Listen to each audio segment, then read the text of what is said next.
Oromiyaan waqtii gannaa rooba idilee fi idileen olii argachuu akka dandeessu eejensii meteoroloojii biyyaalessaa akeekkachiisee jira. Eejensichi raawwii hojii haala qilleensa naannoo Oromiyaa ji'oottan arfan qorateen kan ji'a gannaas raagee jira. Abtaamu Saamu'eel immoo akka nutti isinitti hima.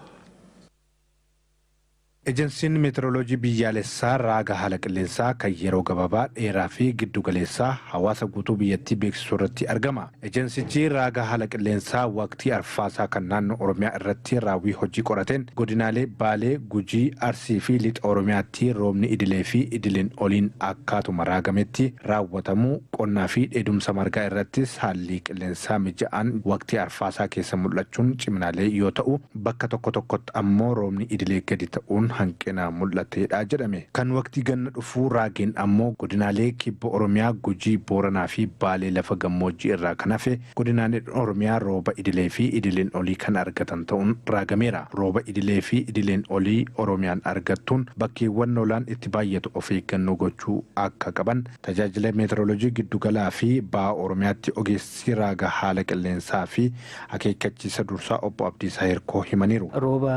Yandoo tasa dhufuu danda'uun iddoowwan kanarratti of eeggannoon jiraachuu akka qabu hawaasii fi qaamni dhimma ilaalu kanaaf dursa kennee kallattii kaa'uunis barbaachisaadha. Gama kanaan naannoon Oromiyaa gama dinagdeen fayyadamaa ta'uun danda'ameera kan jedhan Daayireektara olaanaa Ejensii Meteoroloojii Biyyaalessaa obbo Faxxanaa Tashoomaati. Oomisha arfaasaa irraa waan argachuu danda'amu sirriitti argamuun kan danda'amu ta'uu isaati.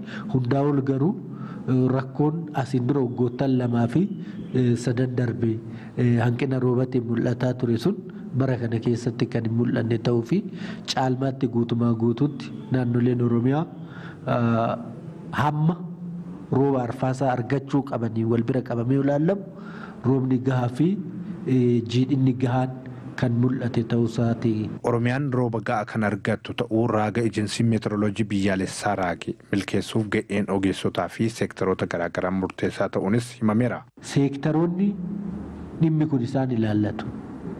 Seektarri qonnaa, seektarri bishaanii, seektarri fayyaa of eeggannoo barbaachisaa ta'e gochuun isaan irraa eegamaa jechuudha. Ejensichi meeshaalee teekinooloojii raaga haala qilleensaaf oolan bifa ammayyaan hojiirra oolchuuf hojjechaa jiraachuus beeksiseera. Hirmaattonni waltajjichaas gama raawwii dhiyaate irratti yaada kennaniin gara fuulduraatti caalmaan hojjechuuf yaadota galtee ta'an irratti mari'ataniiru. Meteoroloojiin hojiin inni amma hojjechaa jiru yeroo gara yerootti baay'ee fooyya'aa bu'a qabeessummaan isaa fi faayidaan inni qonnaan bulaa fi akka waliigalaatti inni uummata keenyaaf kennu waan guddaa ta'uu isaatu nutti agarsiisa. Kanaaf akkaataa kamiitiin itti adeemamuu qaba. Kana caala akkamitti gadi bu'uu danda'a, akkamitti kaaskeet ta'uu danda'a isa jedhu kana sirriitti ilaalaa deemuun baay'ee gaariidha. Teekinooloojii meteoroloojii wal qabatu kanas odeeffannoo kana fudhatee faayidaa irra oolchuudhaaf baay'ee kakka'umsa qaba. Meteoroloojiin maal jette mee nutti maan jedhu kunis amma babal'ataatu dhufaatoo jira akka duraanii sanii miti jechuufan. Oromiyaatti ejensiin meteoroloojii biyyaalessaa wiirtuu tajaajila meteoroloojii godinaalee Jimma, Baalee fi Adaamaatti hundeessuun odeeffannoo raaga haala qilleensaa kennaa jiraachuus beeksiseera.